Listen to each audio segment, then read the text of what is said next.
very ambitious and also nationalist, for that matter, in the sense that their priority is to provide or to serve their people first. That's their priority. To serve the interests of their people and their countries. To build their nation is their priority. But what does his death mean for Venezuela's relations with Africa? Analysts believe it won't affect the relationship with countries of the third world, such as the Gambia.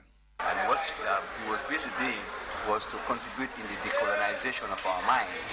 And I think that it has now been fully established that we will continue to work in that direction. So people like the new president has no choice but to continue the revolutionary direction which has already taken place in Venezuela. In fact, I listened to him this morning. He said Chavez is gone, but his ideas are alive. Musa Dabo and Yaya Balde, both students of the University of the Gambia, say Chavez's legacy will stand the test of time as he has left an indelible mark on his country's history. Chavez is a great ruler. He supported Africanism, he supported people's freedom. I'm very, very sad about the news when I heard it. We lost a great ruler like Chavez.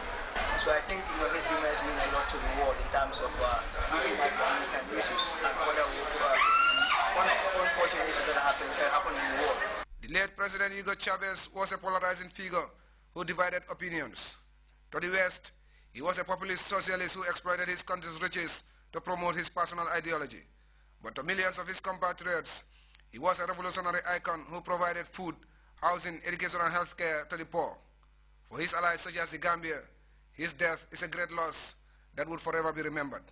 Whilst the world mourns, many are following with keen interest and hoping that Nicolas Maduro, his likely successor, will keep the revolution on the flame lit by Chavez burning. Mamadou Diallo, GRTS. Great man indeed. May his soul rest in perfect peace. The Office of the Inspector General of Police informs the general public that 2 unidentified corpses washed on the beach from the sea were found at Bacau. And due to the nature of one of the bodies, a media release issued by the police says health authorities recommended its burial on the beach. Meanwhile, the dispatch reveals that the other corpse is at the mortuary awaiting identification. The general public is therefore implored to report any recent case of drowning or capsized boat to the nearest police station.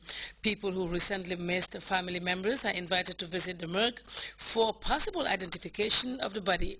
The Office of the Inspector General of Police solicits the cooperation of all in this endeavor. Well, time now to take our first break. When we come back, we'll take a look at the international news. Stay tuned then.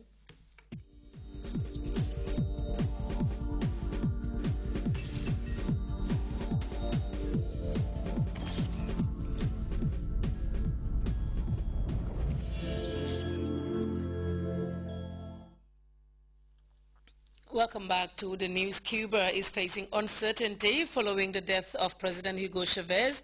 Mourners waited in a long queue to attend a memorial service for the Venezuelan president. Meanwhile, questions now revolves around oil subsidies that flew from Caracas to Havana. We have more in the CNN report. In a crowd of thousands in the hot Cuban sun, Elvira Varela fights back tears as she remembers Hugo Chavez. He helped Cuba so much. He was like a brother to Fidel. That's why I carry his picture. It was not long ago that Cubans felt abandoned by the world. The Soviet Union had fallen. The Cuban economy was in tatters. Then a newly elected Hugo Chavez offered a political alliance and generous oil subsidies. For 12 hours Thursday, a line of mourners in Havana that stretched seemingly forever paid Chavez their respects. Raul Castro saluted Chavez before heading to Caracas to attend his state funeral. Absent from view, Fidel Castro sent these flowers to the man who once kept vigil next to the Cuban leader's hospital bed. There is an overwhelming sense of sadness in Cuba right now, not just over the loss of a key ally, but also with the realization that all of Cuba's efforts to keep Hugo Chavez alive were not enough. For months, Chavez was treated at Cuba's top hospitals, far from public view. Cuban worshippers of the Santeria religion made offerings to the evil spirits that seemed to stalk Chavez. Buenas noches. And when Chavez finally succumbed, a government newscaster broke down an air announcing his death. Chavez is Cuban, he said. Chavez is in our hearts. Hasta la victoria. Siempre, comandante. Also on Cubans' minds is Chavez's oil that powers much of Cuban industry. The future of those 100,000 barrels a day is unclear. But to Cuba is huge. The impact of Cuba losing that contract or that arrangement, either due to a change of government or a change of policy in Venezuela, will be disastrous not only from an economic point of view, but also from a social and political point of view. Rights activists in India say their country has long since turned a blind eye to the contagion of violence against women. While after a spate of rape cases in recent times, Indian women are on a campaign for change. CNN has more. For weeks, thousands of Indian women braved the harsh New Delhi cold to protest the deadly gang rape of a 23-year-old student. They camped out in front of police stations, blocking traffic. They marched in silence. And sometimes the protests turned violent. When this incident happened and the protests came out, for the first time I felt very empowered on the streets. The protests may have dwindled, and rape is no longer dominating the headlines. But Sonia Diojain says finally her voice is being heard. Like most girls their age, they enjoy hanging out after class, going to the movies, and just being themselves. But they've had to grow up being cautious. You can't laugh as loud as boys in the bus. You can't, be uncouth like boys in the bus.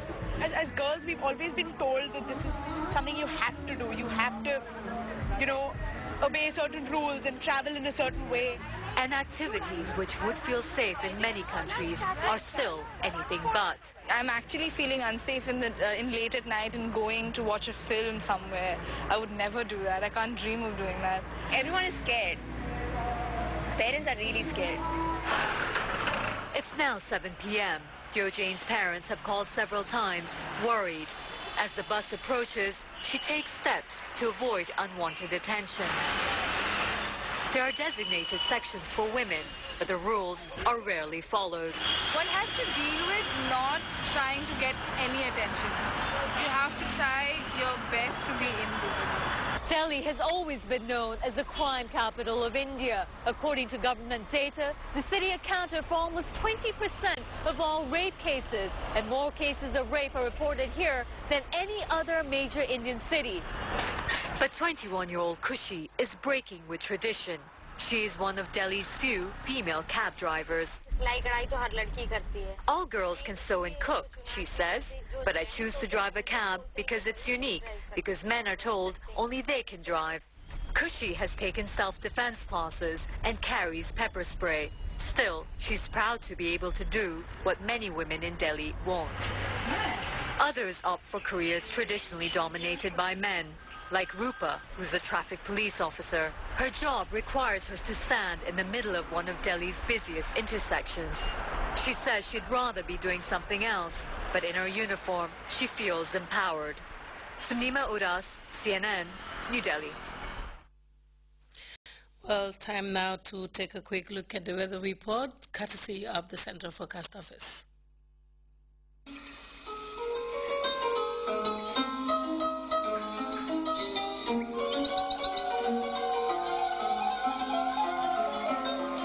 The source assures us of a continuous flow, and from there, everything follows. And for those of us who know what the River Gambia stands for, understanding its sustainability in all aspects of life is easily confirmed. The River Gambia provides nutritious delicacies as food, while it provides its wildlife a balanced ecosystem. This river, as a sanctuary, is committed to its inhabitants' needs without season. And as you travel along, all these values are replicated in one company, Elton, just like the River Gambia, leads in its commitment to values that matter most. Elton, championing the vision for a new generation.